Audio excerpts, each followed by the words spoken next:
Gang crossed his arms and told Yu Xiaok that he was leaving the rest in her hands. Upon hearing this, she responded with a understood. Then, she raised her hands towards the sky, causing a green energy to emanate and form a barrier. She turned her head to the side and explained to everyone that she had placed a protective barrier against espionage around the headquarters so that they could all speak freely without worrying about being spied on. Jang simply stood still, began to look at her, and couldn't help but wonder what kind of power this was. In a matter of seconds, her power started expanding in all directions, causing the protective barrier to become increasingly larger. Gang approached Jang, placed his hand on his shoulder, closed his eyes, and with a pleasant smile asked him if there was something he was hiding, adding that they were all here to help him. The others listened attentively in silence. Jang lowered his head, began to touch his head with his hand, and with a sad look revealed to everyone that yesterday he had killed Jiao Wanwu from the Jiao family.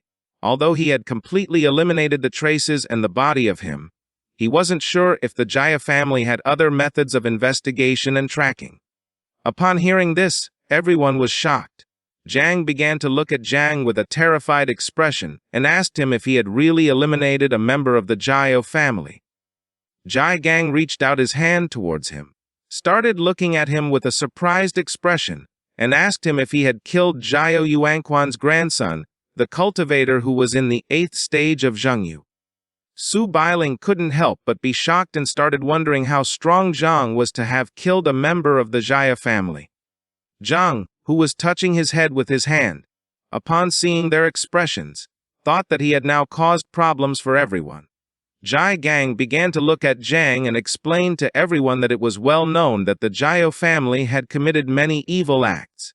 The young members of the Jiao family had caused many problems in recent years. He couldn't help but praise him for doing good by protecting people. He crossed his arms and with a serious look, he remembered that the power of the 8th transformation was undoubtedly terrifying.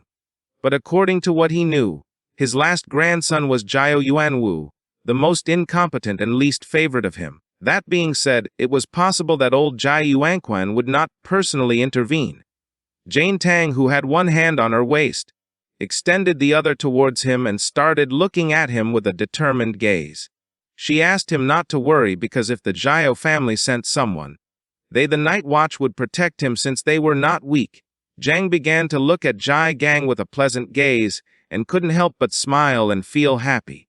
He was an orphan, and even though he had had neighbors who had helped him since he was little, this was the first time he felt like having a home. Gang turned his back on him, started to walk away, slightly turned his head towards him, and thought that even if Jiao Yuanwu was useless, he probably had already reached the 2nd level of cultivation. He quickly approached Jang, grabbed him by the shoulders, started looking into his eyes, and with a surprised look asked him how he had managed to kill someone of level 30 in the combat class being an awakened person of level 17 in the creation class. Jang became somewhat nervous, started sweating, extended his hand towards him, and asked him not to get too excited because actually at that moment, someone had helped him. Upon hearing this, Gang asked him who had helped him. Jang put his hand behind his head, closed his eyes, and with a forced smile, he revealed that the 3rd daughter of the Lu family, who lived in Jiangnan, had been the person who had helped him. He also added that she had awakened a hidden defense class. Upon hearing this, everyone started looking at Jang with a surprised look, and couldn't help but wonder if he was talking about Lu Sando, the daughter of the wealthiest merchant family in Jiangnan, the Lu family. Gang approached Jang, grabbed him by the shoulders again, started shaking him, closed his eyes and with a pleasant smile, praised him because even though the Lu family was not a family of warriors, it couldn't be denied that they were rich. So if someday Jiang found himself in trouble, then the Lu family wouldn't just stand idly by. He began to look at Gang and couldn't help but sweat and wonder what he was doing. At that moment, Jang's body began to emit a powerful purple energy. Several seconds later, once Gang opened his eyes, he saw that Jang's body was surrounded by a powerful energy. Quickly, he removed his hands from his shoulder, and upon seeing this, he couldn't help but be shocked. As sweat was dripping from his face, He began to look at him with a surprised expression, and remembered that Lu Sando had awakened the defense class, so she didn't have much attacking power, which meant that the person who had killed Yan Wu had been Jang. Jang extended his hand forward, and the poisonous mist of Little Nine appeared in his palm. He began to stare at it, revealing to everyone that he was actually an awakened person specialized in 2 classes. He revealed to everyone that his other hidden class was poison. Don Feng, who was standing behind him, started looking at him with a surprised expression, and couldn't help but be shocked and wonder what this power was. Jai Gang tried to shake Zhang's hand, asking him how many more secrets he had that he didn't know. But Jang moved his hand aside because in the palm of his hand was the poisonous mist of Little Nine, and he explained that this was very poisonous, fearing that he wouldn't be able to resist it. The others stayed silent, observing this without interrupting. Just before Jang could finish his sentence, Jai Gang approached him, shook his hand, then closed his eyes, and with a smile reassured him not to worry, because he knew how to defend himself well against poisons. Little Nine's poisonous mist gradually began to make contact with Jai Gang's hand. Jane Tang started to stare at their hands, and upon seeing this, she couldn't help but wonder what this strange poison was. Several seconds later, once Jai Gang stopped shaking his hand and pulled it back, he saw that his hand had already been poisoned. Upon seeing this, he realized that this was not good. Jiang put his hand on his shoulder, closed his eyes, and told him that this time he had gone too far. Gradually, the poisonous mist began to spread over his hand. He grabbed his wrist with the other hand, stared at Zhang aggressively, and asked him to stop talking nonsense since he hadn't even tried to defend himself against the poison from the beginning. Upon hearing this, Jane Tang, who was standing behind him, closed her eyes and started laughing.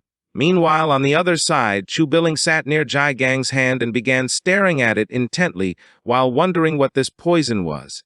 Quickly, Jai Gang turned his head back to where Jai Oki was and asked her to come quickly and help him get rid of the poison.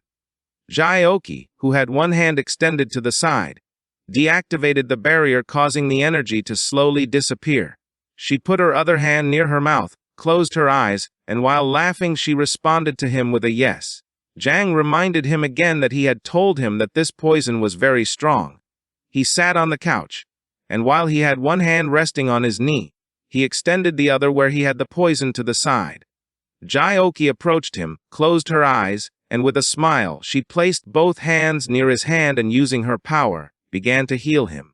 While she was healing him, he turned his head towards Jang, closed his eyes, and with a forced smile told him that this poison was very good, adding that the more skills he had, the happier he would be. Chu Billing approached them, placed both hands on the arm of the sofa, started staring at Jiang and silently observed him. Several seconds later, once Jai Oki had completely healed his hand, with a serious look, he began to look at Jang, and despite him being very talented, he advised him to forget about enrolling in the Tanjiao camp, since it was not good to enroll after what had happened with the Jiao family. Although the Tanjiao camp offered many valuable resources, it was most likely that the prodigy of the Jiao family would also participate, so they should not risk it for just a few resources. Jane Tang, who was standing behind him, put a hand on her waist, closed her eyes, and began nodding to indicate to him that Jai Gang was right. Zhang started looking at Jai Gang with a confused look, and asked what he meant by while he had his eyes closed. He explained to him that resources referred to the blood of fierce beasts, equipment, and other things. If one could be among the first, then they would also receive rewards such as mysterious fruits and secret realm scrolls. Upon hearing this, Jang couldn't help but be shocked and wonder if what Jai Gang was saying was true. He began to imagine the insects and thought that those resources were much better than going out to hunt fierce beasts no one knew. Perhaps the insects could reproduce again at that moment. While his body was surrounded by the poisonous mist, he began to stare at Jai Gang with a serious look and asked him to let him enroll in the camp, as he was not afraid of danger. He had confidence and knew that he would be able to protect himself. Upon hearing this, Jai Gang asked him to wait as he needed to think about it. At the same time, somewhere on the west lake belonging to the Jiao family, there was a temple in the middle of the lake. Someone entered the water and using their power moved it aside, creating a large crack in the ground. This person started approaching the temple. This person was Jiao Jiatan Zhao's son named Jiao Beihan. Upon seeing how powerful he was, the others realized that he was the strongest genius in the Jiao family, and his combat power had reached a new level. As drops of the water from the lake fell like rain, Beihan, who held a sword with one hand, turned his head back and with a serious look, asked his subordinates to stop talking nonsense, and also asked if they had found what they were looking for. 3 men wearing hoods placed their hands on their abdomen, bowed their heads before him, closed their eyes, and one of them revealed to him that he had found out that the young master Yuan Wu had been pursuing a woman named Lu San Dao. He also added that she had been traveling with someone named Zhang Chen. Beihan slightly turned his head back, and with a serious look remembered that the girl from the Lu family was not from the combat class. He asked his subordinate who this guy called Zhang Chen was. The man revealed that Zhang Chen had awakened a creation class of divine rank. The last thing they knew was that he had gone to the Night Watch headquarters. One of the men placed a hand on his chest, bowed his head before him, closed his eyes, and revealed that they had discovered that he and Lu San Dao had enrolled in the camp. He also added that however these 2 people were only suspects and there was still no concrete evidence. Upon hearing this, Beihan couldn't help but smile. With a penetrating gaze, he began to look to the side, and thought that they were indeed suspects in this crime. A person who had awakened a creation class of divine rank was very interesting to him. Knowing that they had enrolled in the camp, he couldn't help but feel relieved as now he wouldn't have any need to make a special trip and search for them. After 3 days, he simply decided to kill them at the camp. At the same time, at the Night Watch headquarters, Ji Gang and Jang went to his office and sat on the sofa. Ji Gang, who had one arm resting on his knee, extended his other hand to the side, began staring intently at Jang and explained that even though he had already enrolled him in the Tanjiao camp, he was still very worried. He had already found a powerful ally among the people registered for him. This person was the little princess Mu Hanqi from the Mu family, who had cultivation at the 7th level of transformation and was known as the Ceiling Queen. Before going to camp, Jang had to accompany her to explore a secret realm, in which he would not only be able to improve his level but also establish relationships with his companions in advance. Jang, who was sitting in front of him with his elbows resting on the arms of the sofa, simply remained silently listening. Ji Gang approached him, took his hand, started looking at him and with a smile explained to him that he had heard that Mu Hanqi was not only extremely beautiful but also the same age as him. She would be arriving soon, so he asked Zhang to use his charms to win her over. Upon hearing this, Zhang couldn't help but start sweating and become somewhat confused. He forced a smile at Ji Gang and replied that he was going to give it a try. At the same time, someone began knocking on the office door and Ji Gang gave them permission to enter. Mu Hanqi and a man opened the door and began to enter inside. She rested her elbow on one hand, supported her head on the other hand, and started looking at Zhang. She told them that Ji Gang had asked her to accompany someone to a secret realm. The man put his hand behind his head, closed his eyes, and started smiling. She asked Ji Gang if he had changed his mind. Ji Gang told her that it was an honor for them to meet her in person.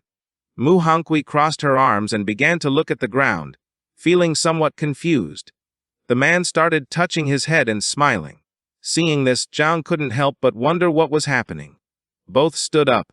Ji Gang rested his arm on Zhang's shoulder, put the other one on his waist, started looking at her and explained that he hadn't answered them yesterday because he was angry with her grandfather.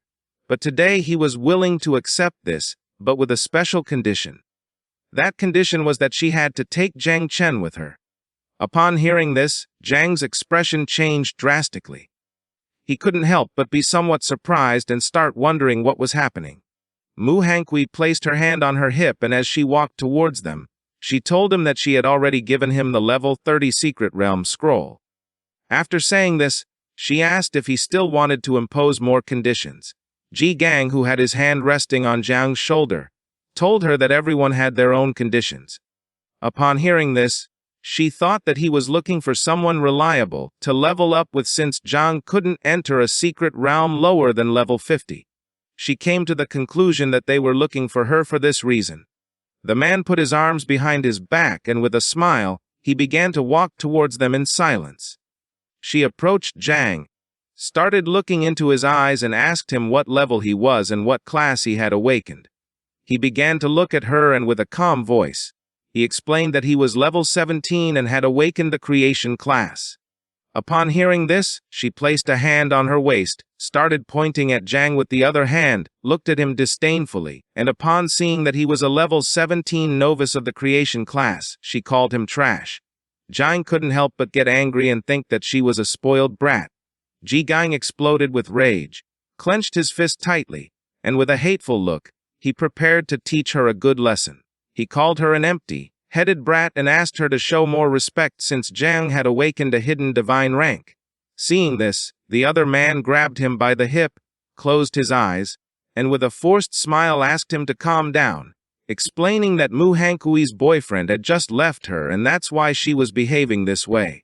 She turned her head back and upon seeing this, she couldn't help but start to feel scared. She thought that this time she had gone too far. Jang turned his head towards Gang and upon seeing his attitude, he couldn't help but be somewhat surprised and confused at the same time. She became nervous, turned her body towards him, closed her eyes, extended her hands towards him, apologized to him and asked him to calm down. Jang started touching his head with his hand and thought that this situation was strange. To the secret realm they were going to was called the Village of Light. It was level 30. And the entry requirements were that only a maximum of 5 people below level 50 could enter.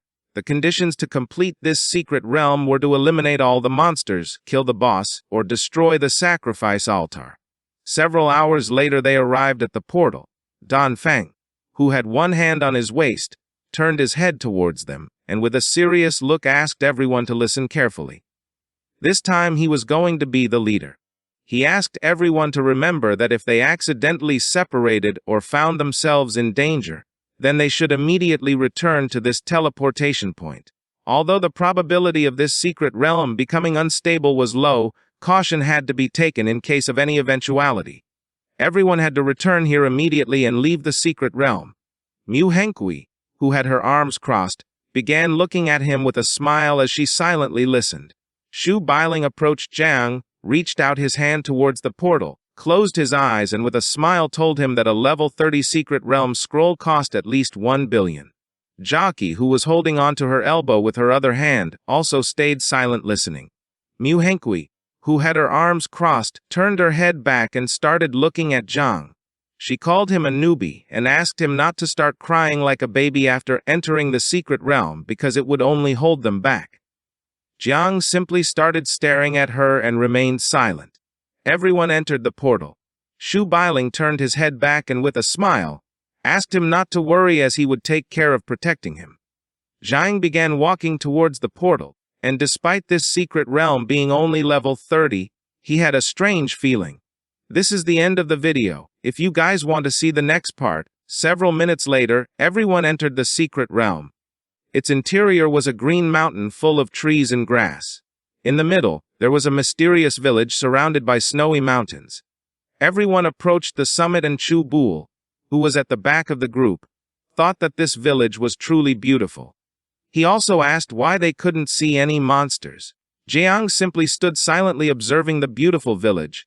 Duanfei, who had his hand resting on his waist, began to look towards the village and explained to the others that it was likely that the monsters were hiding in the villagers' houses. He decided to search each one individually. Some time later, everyone descended from the mountain and arrived at the village. While they were walking, Duanfei asked the others not to worry and assigned Chu Bul the task of attracting the enemy's attention and facing them, while he himself would take care of dealing damage.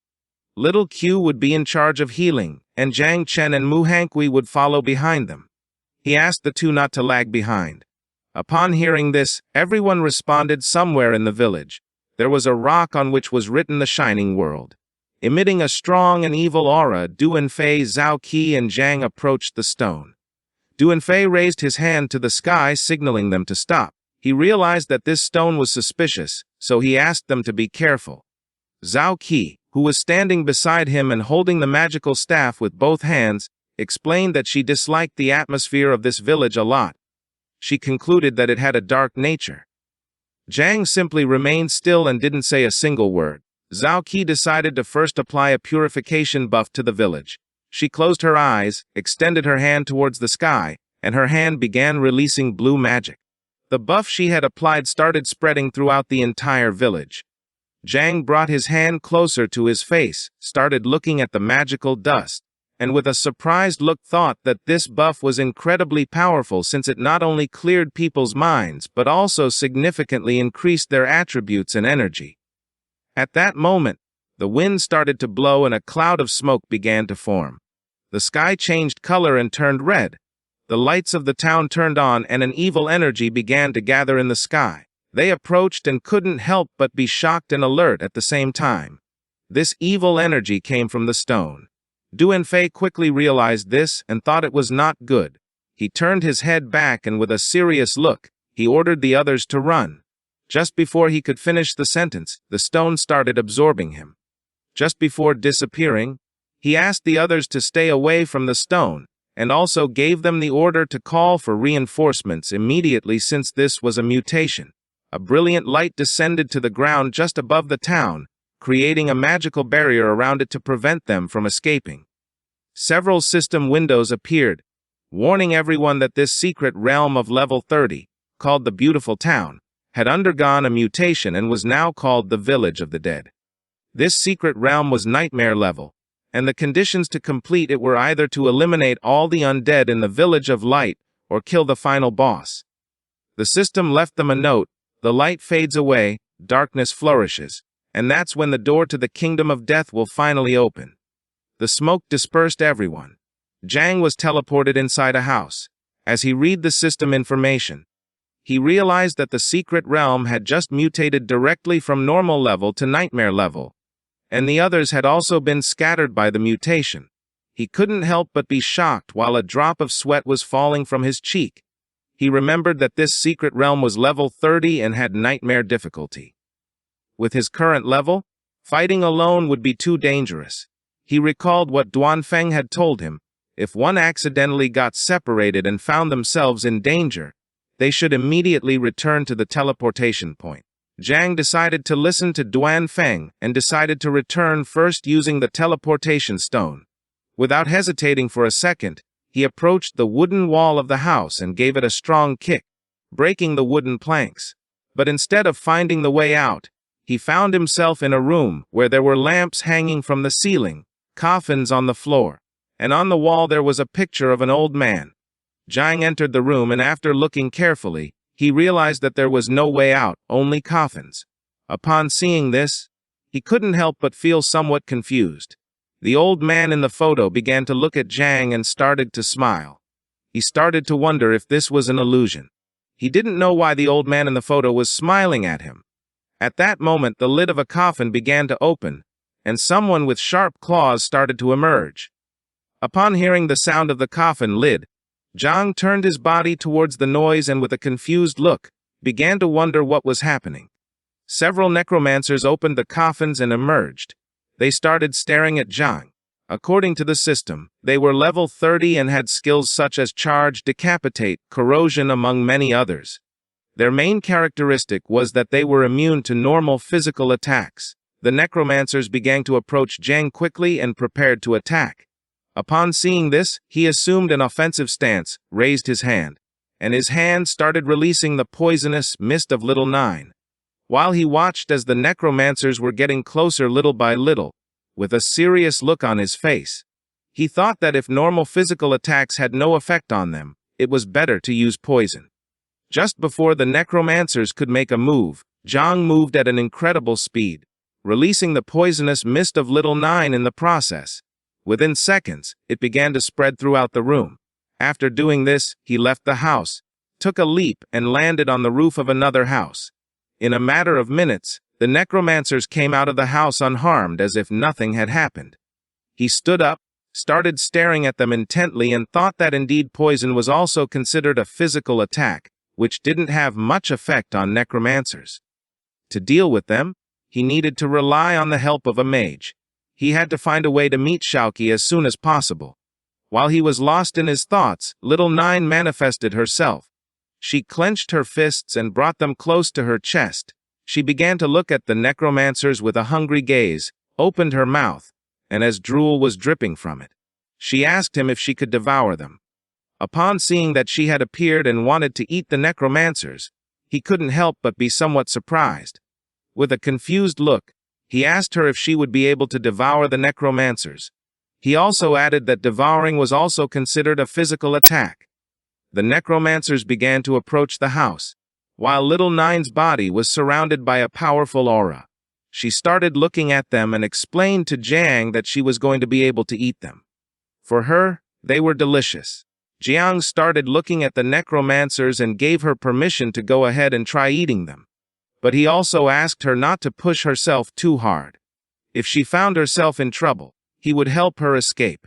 Upon hearing this, she gathered momentum and with a murderous look, began to advance towards the necromancers, thinking that they were simply food. Jiang, who was standing on the roof, started to watch her and couldn't help but think that she was impressive. Just before the necromancers could make a move, Little Nine began to move at an incredible speed, piercing through their bodies, cutting them into pieces and devouring them in the process. She sat on the ground, pulled her knees together, placed her hands under her cheeks, closed her eyes and with a smile started to enjoy the meal and feel as if she were in heaven. To her, they were very delicious. Upon seeing this, Jang couldn't help but be amazed. He began to look at her with a surprised expression and remembered that she came from the abyss, so essentially she was like an undead, both belonging to darkness. Now that he had the divine evolution, she could grow and become the mistress of the abyss, whose essence surpassed these necromancers completely. Upon remembering this, Jiang extended his hands towards the necromancers and at that moment, his body began to emit Little Nine's poisonous mist. He started looking at her and smiled because she was capable of devouring the necromancers. He decided it was time for the other insects to also come out and enjoy a good meal. Jang's body began to emit a powerful energy, releasing the swarm of insects. He gave them all the order to separate, and also asked them to be careful not to be discovered by his companions. In the blink of an eye, thousands of insects emerged from his body and started attacking the necromancers. The insects began to attack and devour the necromancers. A system window appeared to inform him that his spiritual pets had killed 3 low-level necromancers, granting him 15 out of 21 points. Little Nine also started devouring them, obtaining 602 points. As the insects were slowly devouring the necromancers, another system window appeared and congratulated Jang for leveling up. He went from level 17 to level 18, gaining 1 point in each attribute and 10 potential points. Jang entered the house again, extended one hand to the side, clenched his other fist, started looking at it and couldn't help but smile when he saw that this was too fast. In just a few seconds, he had obtained over 500,000 experience points and leveled up. He thought that this secret realm was simply a paradise tailored for him. Now that there were no necromancers in the house anymore, he turned his head back and decided to investigate the old man's strange photograph. Before, the old man was smiling, but now he was terrified and trembling with fear. Jang approached the photo, put his hands on his waist, started looking at it, and with a smile asked the old man why he wasn't smiling. Little Nine manifested herself. She started looking at the photo and informed Jang that everything outside had been eaten. He began to point at the photo with his thumb and with a smile he praised Little Nine for having done a good job. He asked her to look at the photo and also if she could devour it. Upon hearing this, she started looking at the photo with a hungry gaze. Seeing this, the old man became even more afraid and couldn't help but start trembling. At that moment, the old man's photo exploded into pieces, leaving them in shock. They couldn't help but wonder what was happening. A system window appeared. They had successfully scared off the level 35 Elite Death Guardian. As a reward, the system granted them 8701 experience points. The pieces of the photo fell to the ground. Jang and Little Nine started looking at the pieces and felt a little depressed. At the same time, somewhere else in the village, someone hit a necromancer in the face with a bow. This person was none other than Duan Feng. Several necromancers surrounded him, but he drew his bow, held it with both hands, clenched his teeth tightly, and with a determined look began to swing it forcefully, hitting one of the necromancers in the process. Another necromancer tried to attack him by surprise, but he reacted in time and using the sharp string of the bow, he cut its hand. He couldn't help but feel fortunate since he had a long bow as a weapon. Otherwise, he wouldn't have been able to deal with these undead creatures. He began to worry about the others, especially Zhang Chen, who was not even level 30. If something really bad were to happen, he didn't know how he would explain it to his boss. While he was lost in his thoughts, a system window appeared in the sky to inform him that his teammate had killed a lower-level Spectre and an elite-ranked Guardian of level 35. As a reward, he obtained 1,261 points. Duan Feng lifted his head, started looking at the system window, and couldn't help but be shocked. He began to tremble and started questioning what was happening, and who was doing this. A horde of necromancers appeared and started chasing him. He grabbed the bow with one hand and began to flee. He clenched his teeth tightly and with a serious look, he remembered that this was a secret realm that had mutated. He didn't know who was killing so many monsters in seconds. He came to the conclusion that the responsible person could not be someone weak. At first, he thought it could be Chu Bilong, but then dismissed him since his physical attributes were very passive. Then he thought it could be Shaoqi, but dismissed her as well since she was a mage who could restrain necromancers but wouldn't be able to kill them in seconds. He immediately ruled out Jang since he was low level. He had awakened the poison and growth class of all things, which would have no effect against the undead. With a surprised look, he began to look ahead and started questioning if the person who was killing the monsters was Hangiu. He didn't know if she was that strong. The necromancers slowly started closing in on him. Seeing this, he began to run even faster. Now that there was someone on the team who could defeat the monsters instantly, he thought there was time to save the others. He asked Jang to hold on a little longer. At the same time, in some other place in the village, someone put their hand on the wound they had on their shoulder. This person was very injured. She was none other than Hangiu. Behind her there was a horde of necromancers who were chasing her. She was very injured, with scratches all over her body. While she was holding the wound on her arm with her hand, she opened her mouth and started bleeding. She was very desperate because she didn't want to die. She was the only one who had a hidden profession in her family. She still had to participate in the Young Talents camp and revitalize her family. Her hopes for life slowly began to fade away. Soon, she would run out of energy. She couldn't even use her primary ability, Cult Speed, properly. She started crying because she wanted to go home and didn't want to die. At that moment, she saw several necromancers running away, and upon seeing this, she began to question whether it was her teammate who had just killed the undead. She started walking even faster, and several seconds later she reached the end of the alley. At that moment, Little Nine's poisonous mist began to appear from around the corner. Upon seeing this powerful energy, she couldn't help but be somewhat surprised and feel relieved. Thinking that she was saved, she just had to hold on a little longer. But for her bad luck, her strength completely ran out, causing her to fall to the ground. While she had both arms supported on the floor, she closed her eyes and as blood was dripping from her mouth. She thought this wasn't good. The necromancers began to approach her and prepared to attack. Seeing this, she panicked, extended her hand forward, and with a desperate look started asking for help. At that moment, Jang appeared and with a serious look, he began to stare at her. Upon seeing that the person from whom the necromancers were fleeing was Jang, she couldn't help but be shocked. She started reaching out her hand towards him, and with a surprised look, she couldn't help but wonder what was happening and how it was possible for him to be so strong. This is the end of the video. If you guys want to see the next part, the necromancers began to approach her and prepared to finish her off. With her last bit of strength, she reached out her hand towards Jang and asked him to save her. Jang turned his head towards her and with a serious look, he started to gaze at her and remained silent in deep thought. Several necromancers grabbed Hangiu's arm, but at that moment, Jang also grabbed her arm and asked her to flee. She began to look at his arm with a confused expression and couldn't help but wonder what was happening. Using all his strength, Jang pushed Mu Hongui aside and threw her backwards, saving her from the necromancer's attack. While he had one hand extended backwards, he stared intently at the necromancers and asked her to get away from here and stop interfering. She started running backwards and then suddenly she tripped and fell to the ground. Several seconds later, while she had one hand on the ground, she began to sit up, started wiping her face with the other hand.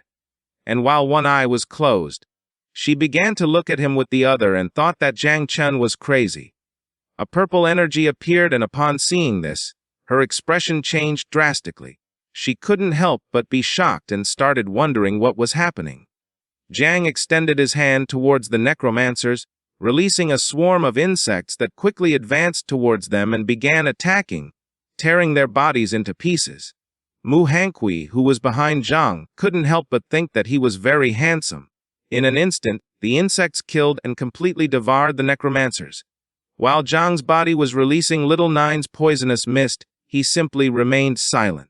Mu Hongui placed both hands on the ground, sat down, started looking at Jang and couldn't help but wonder if he really was a useless person from the creation class. Jai Gang had told her that he had 2 classes, and she quickly realized that this was his true power. She put her hand over her mouth, started blushing, and looked at Jang with a loving gaze. Her heart was beating very fast, which meant she was in love.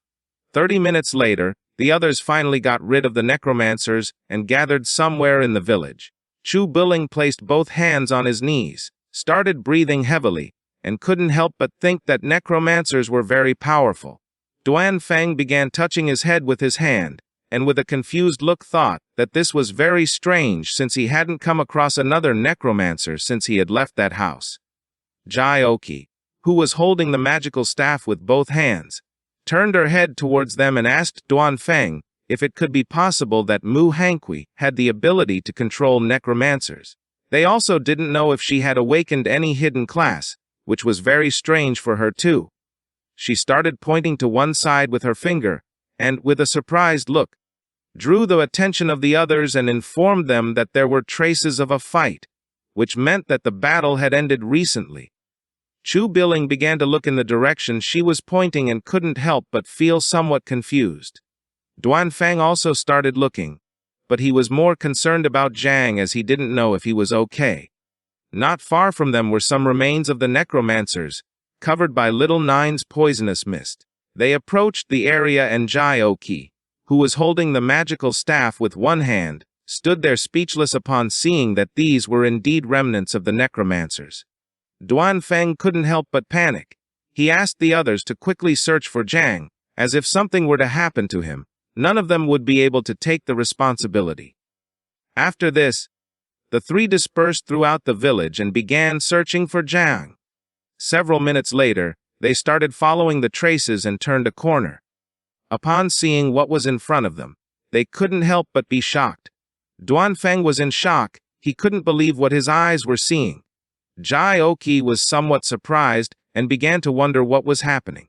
In front of them there was a street with small stairs, and on these stairs sat Jang, who had both elbows resting on his knees and his head supported on his hand. Beside him was Mu Hongui. She clenched her fists tightly, sat behind him, and started massaging his back. Near them on the ground, there were more remains of necromancers. Chubiula, who was behind them, asked Duan Feng if that was Jang. Jai Oki began pointing to the sky with her finger with a surprised look, told him that it was indeed Jang. Duan Feng started looking at Jang with a confused expression, and asked the others not to move because this was too strange. He didn't understand how the granddaughter of a king could be giving back messages to Jiang Chen, as if she were a servant. He came to the conclusion that these 2 were probably illusions created by the boss of this secret realm. Mu Hongui clenched her fists, stood behind Jang, and started giving him a massage. Both of them looked ahead and saw Duan Feng and the others. Upon seeing that they had arrived, Jiang stood up, pointed to one side with his thumb, and explained to them that the boss was in the backyard of the village. Far from feeling relieved, they adopted an offensive stance. Duan Feng took out his bow and with a serious look ordered them not to move.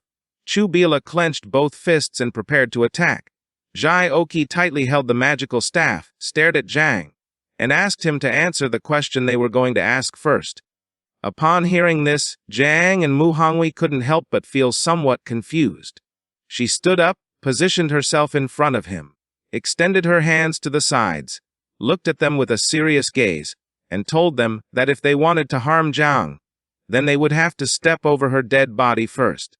He began to look at her with a confused look, and couldn't help but wonder what she was doing and why she was behaving this way. Jang put his hand on her face, pushed her aside, stood in front of her, closed his eyes, placed the other hand on his chest, and with a smile explained to Duan Feng that he knew what they were thinking. He revealed to everyone that he wasn't any monster. He just had a little more charm.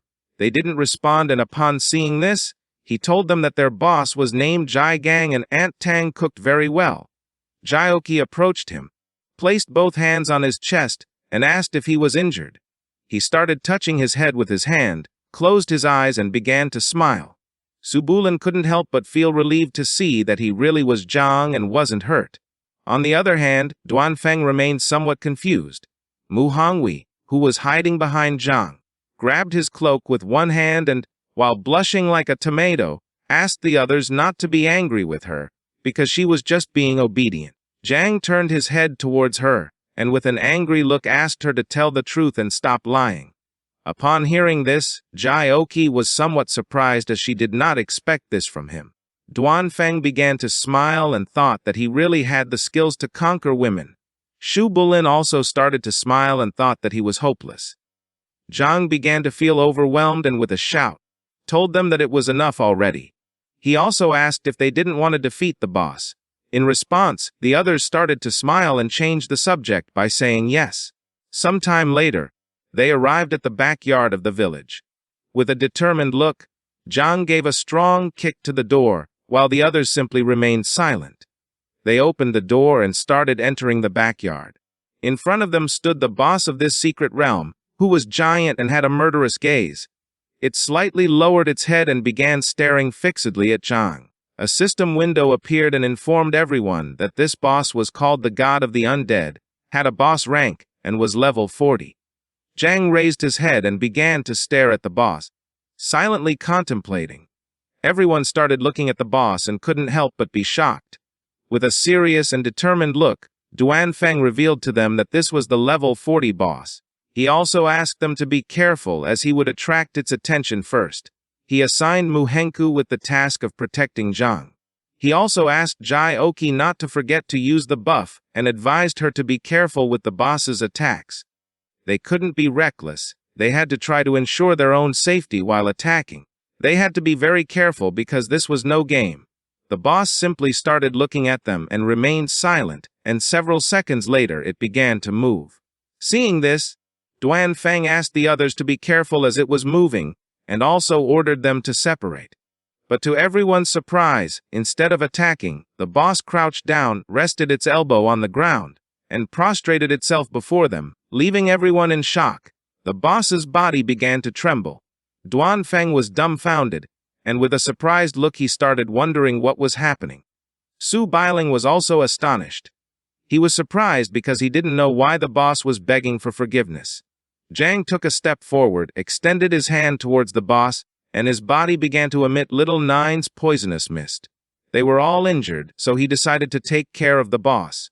He knew this was a good opportunity. So he called Little Nine and told her it was time to eat.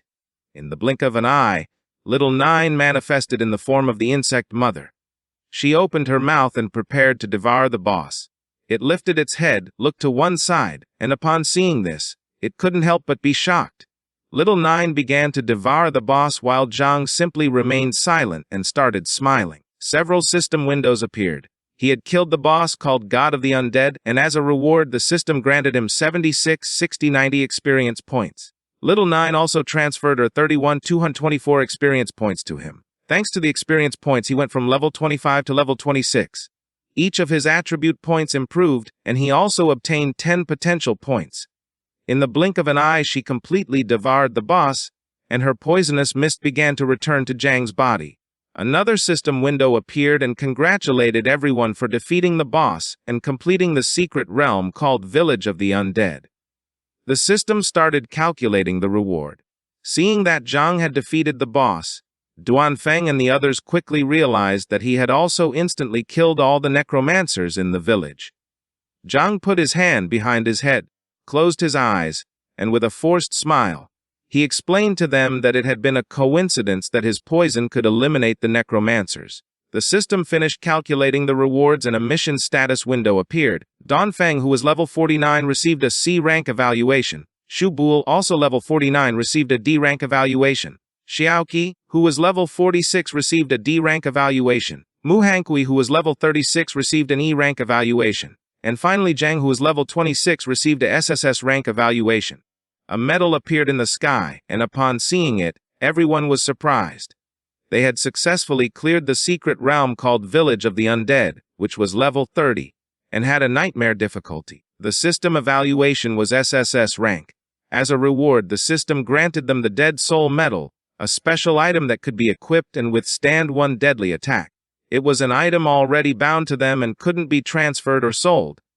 Duanfeng couldn't help but be amazed as the individual reward items were already quite good. And now they had also obtained a very advanced item. They had never before received rewards like these, all thanks to following Jang. They had won without doing anything. They approached Jang, put their hands on their knees, bowed their heads to him and thanked him. He put his hand behind his head and started laughing. Jang, who had been the best, obtained many rewards. Among them were 2 books, a metal glove, a scroll, a crystal, a scythe, a necklace, a ring, and a shield. He crossed his arms, and while looking at the items, he thought it was no wonder that this was a level 30 secret realm. The death rate was too high. He quickly came to the conclusion that these items must be worth billions. Among the items there was one item that caught his attention quite strongly. This item was called Invisibility Cape. It was of platinum quality and could grant 80 agility points and 50 energy points to the user. By using this cape, one could become invisible for 3 minutes with a cooldown time of 2 hours. Jiang extended his hand towards the invisibility cape, and with a surprised look, he decided to keep it. For him, this cape was practical, useful, and fashionable. The other items were not going to be of much use to him, so he decided to sell them when he returned and buy pure blood for the insects. A portal appeared in the sky, along with a system window. Due to the mutation in the secret realm, and having completed the challenge, this secret realm was about to disappear, so the system asked everyone to leave as soon as possible. This time the devour value had increased a lot, so if the insects drank a little more blood, they would be able to reproduce for a second time. Night fell, and they went back to the Night's Watch headquarters. They informed Gang that the secret realm had mutated. Jang had conquered Mu Hangui, and he was also the one who had cleaned up the secret realm. Upon hearing this, Gang couldn't help but be shocked. He asked everyone to leave the office as he wanted to speak alone with Jang. Duanfeng, who was standing behind Jang, responded with an understood. Several minutes later, when everyone left, Jang entered the office. Gang turned his body towards him, and with a serious look asked him to confess and be honest, as this way he would be treated leniently. But if he resisted, then he would be severely punished. Jang became somewhat confused, and with a trembling voice, he asked him what he meant by being honest. Gang started staring into Jang's eyes. He had told the others that the Venom class could counteract necromancers, but Gang knew this was just an excuse to deceive Duanfeng and the others. He knew that Jang was pulling his leg, while Gang's eyes were shining. With a sinister look he asked Jang to tell the truth, and also asked him what he was hiding. He began to look at him with a confused gaze and couldn't help but wonder what was happening. He started sweating, and Little Nine manifested in his consciousness. She was also terrified. He didn't know if the insects were about to be discovered. They were an ancient celestial plague, and if people found out about their existence, he didn't know if they would forgive him. This is the end of the video. If you guys want to see the next part,